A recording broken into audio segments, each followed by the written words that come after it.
एक शहर में चोरों का आतंक ज्यादा बढ़ गया था। पुलिस स्टेशन में कभी कोई रिपोर्ट लिखवाने आता तो कभी कोई। उन चोरों की चोरियों से पुलिस बहुत परेशान हो गई थी। फिर एक दिन पुलिस स्टेशन में एक मीटिंग रखी गई, जिसमें चोरों को पकड़ने के लिए योजना बनाई गई। और उस योजना से पुलिस ने पूरे शहर के चोरों के नाक में दम कर दिया था। पुलिस एक के बाद एक चोरों को पकड़ रही थी। उन चोरों में से एक चोर बहुत चालाक था और वो ही पुलिस के हाथ नहीं आता है और जैसे तैसे बचकर एक जगह जाकर छिप जाता है और अपने आप से बोलता है, मुझे कुछ दिन के लिए ये काम छोड़ना होगा और इस शहर को भी छोड़ना होगा। क्यों ना मैं अपनी वेशभूषा बदल लेता हूँ, नहीं तो ये पुलिस वाले मुझे भी जेल में बंद कर देंगे। वो ये सोच ही रहा था कि तभी उसके आगे से एक साधु जा रहे होते हैं। अरे वाह, मैं भी साधु बन जाता हूँ, क्योंकि इस दुनिया में लोग चोरों को जूता मारते हैं, लेकिन अगर वही चोर साधु बन जाए तो उसके पैरों में पड़े रहते हैं। वो पुलिस से छिपता हुआ एक दुकान से साधु के कपड़े खरीद लेता है और साधु बनकर घूमता है। वो अब चंपक चोर से चंपक साधु बन जाता है। कुछ दिनों बाद ऐसे ही घूमते हुए वो एक गांव की ओर निकल जाता है।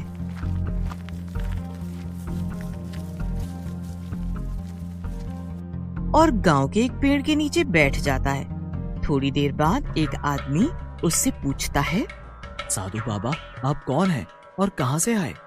मैं एक साधु हूँ, मैं यहाँ से गुजर रहा था, थक गया था तो ये पेड़ देखकर बस आराम करने लगा। साधु बाबा, आप कुछ खाएंगे? मैं आपके लिए अपने घर से भोजन ला देता हूँ, जब तक आप यहाँ पर आराम कीजिए।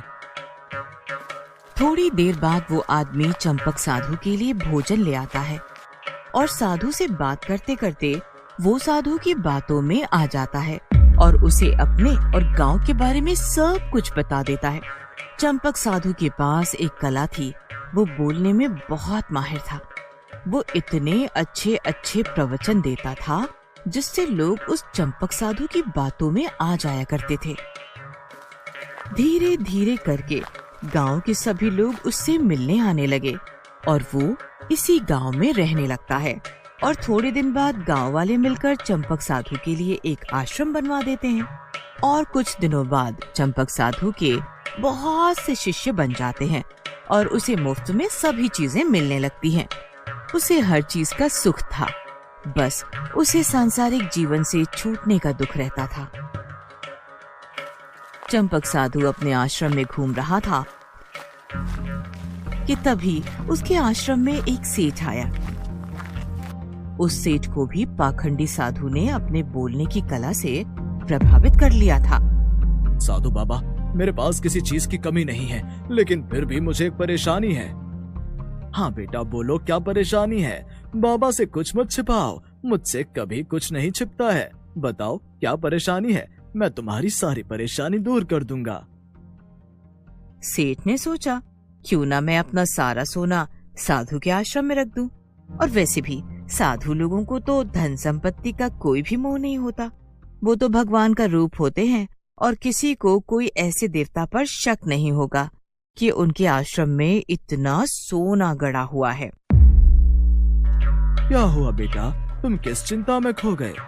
नहीं नहीं बाबा, वो ना मेरे पास बहुत सोना है, लेकिन मुझे चोरों का बहुत डर है। गांव में सबको पता है कि मैं सेठ हूँ, तो मेरे पास बहुत पैसा और सोना होगा। मुझे यही डर है, इसी कारण मैं रात को भी सो नहीं पाता हूँ। मैं चाहता हूँ कृपया करके आप मेरा सारा सोना अपने आश्रम में रख लीजिए। सेठ से ये सारी बातें सुनकर चंपक साधु के मन में लड्डू फूटने लगते हैं।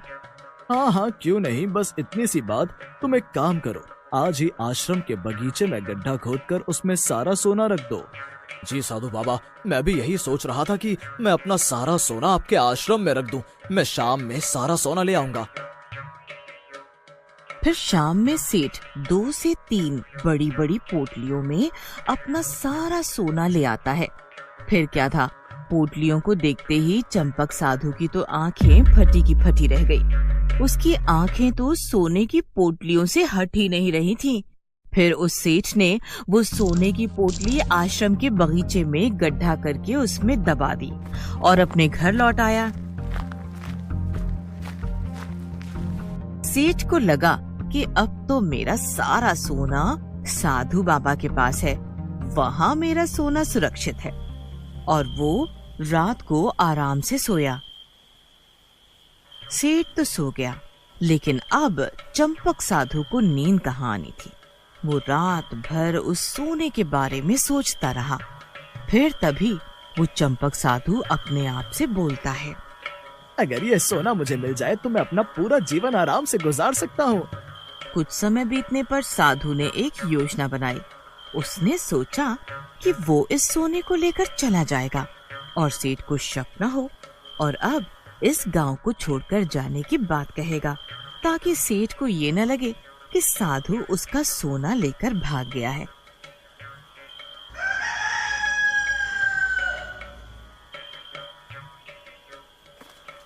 इसीलिए वो चंपक साधु सेठ के घर जाता है। सेठ चंपक साधु को अपने घर आता देख खुशी से झूम जाता है और अपनी बीवी से बोलकर उसके लिए कई पकवान बनाने के लिए बोलता है। और वो चंपक साधु की बहुत खातिरदारी करता है। फिर चंपक साधु सेठ से बोलता है, सुनो सेठ धनीराम, मुझे अब यहाँ से जाना है, क्योंकि मैं एक सन्यासी हूँ और मैं किसी एक जगह नहीं रह सकता हूँ। मुझे और भी कई लोगों को मार्गदर्शन देना है, इसलिए मैं अब यहाँ से जा रहा हूँ। मैं बस तुमको बताने आया था कि तुम्हारा सारा सोना वहीं आश्रम के बगीचे में दबा हुआ है, क्योंकि मैं तो जा रहा हूँ, और अगर तुम्हारे सोने के साथ कुछ भी होता है तो मेरा नाम ना आए, क्योंकि मैं तो एक साधु हूँ। मुझे तो धन संपत्ति से कोई मोह नहीं है। ये सब सुनकर सेठ दुखी हो जाता है और फिर ऐसा बोलकर चंपक साधु वहाँ से चला जाता है। तभी सेठ के साथ में एक व्यापारी बैठा होता है और वो ये सब सुन रहा होता है, और तभी सेठ से पूछता है, सेठ धनीराम, ये साधु कौन है? तब सेठ व्यापारी को पूरी बात बताता है, जिसे सुनकर व्यापारी जोर जोर से हंसने लगता है। सेठ व्यापारी को हंसता देखकर बोलता है, अरे भाई, क्या हो तुम, ऐसे क्यों हंस रहे हो? अरे तुम तो मूर्ख हो, वो धोखेबाज साधु तुमको लूट कर ले गया। अरे भाई, कैसी बात कर रहे हो? वो एक संत है और बहुत ज्ञानी है। अगर तुमको मुझ पर विश्वास नहीं है तो तुम्हें अपना सारा सोना बचाना है तो उस जंगल चलो जहाँ सोना दबाया था।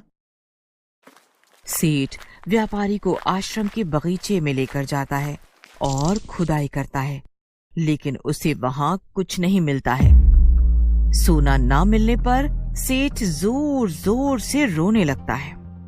अरे भाई सेठ धनीराम, ये वक्त रोने का नहीं है, जल्दी चलो, वो धोखेबाज साधु अभी दूर तक नहीं गया होगा।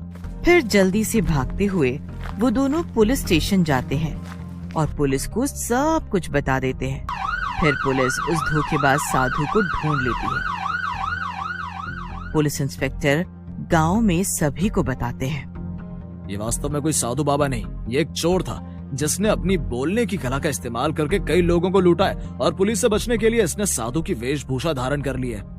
फिर पुलिस चंपक बाबा उर्फ चंपक चोर को पकड़कर जेल में बंद कर देती है।